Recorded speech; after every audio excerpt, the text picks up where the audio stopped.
Before we get started with any cutting, the first step is to add some additional clearance. Looking through the exhaust port on the bottom, you'll see that there's a pinch rail in the way. Using a ball-peen hammer and a set of pliers, we can easily hammer this out of the way and then pinch it closed. You might see some of the factory paint flake off. Don't worry too much, just apply some rust-inhibiting paint, and this will keep any further corrosion from happening. With the clearancing out of the way, we can start marking the area that we're going to cut. Using the supplied template, carefully align the edges with the dotted line along the factory cutout. Note that where the dotted line ends is where the factory cutout ends. Make sure the template lies flat across the fascia surface, and tape this area up securely so that the bottom edge of the template lines up with the bottom edge of the fascia.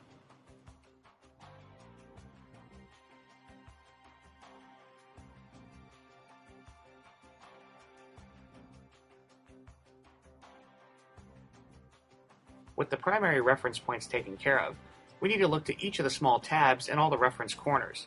Spend some time here to make sure everything lines up correctly so that the template lays smooth across the factory cutout.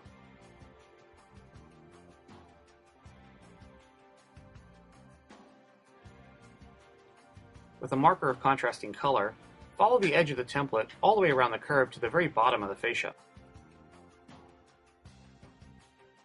Be careful when removing the template, as we don't want to tear or damage it, as it must be reused for the other side.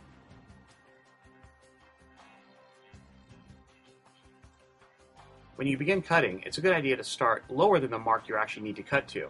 This will allow you a little bit of room should you make any mistakes. In addition, this allows you some time to practice with your cutting tool.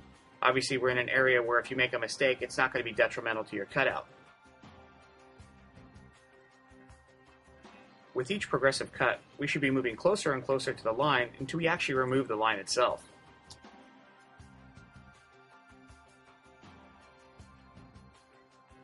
Be patient. Take your time here. Removing smaller pieces, making smaller cuts, all of this will help pay off in creating a much better cutout when you're finished.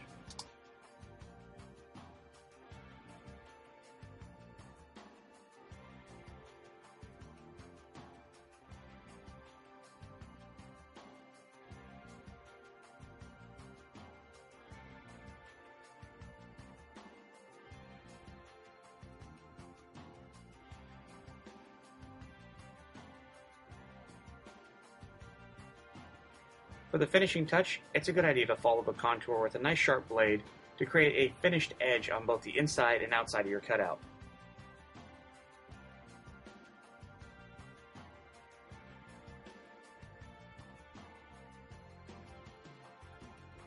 For the driver's side, we're going to use the same template we applied on the passenger side, but flipped over.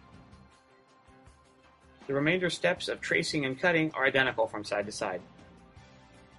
With the exhaust cutouts done, it's now time to move on to installing the rest of the exhaust system.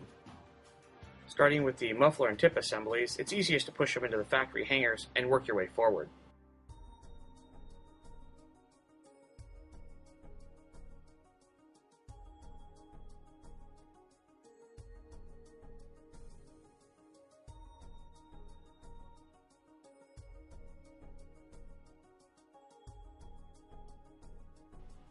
With the muffler and tip assemblies in place, it's time to make sure we've tightened all the bolts from the front of the exhaust system all the way to the back.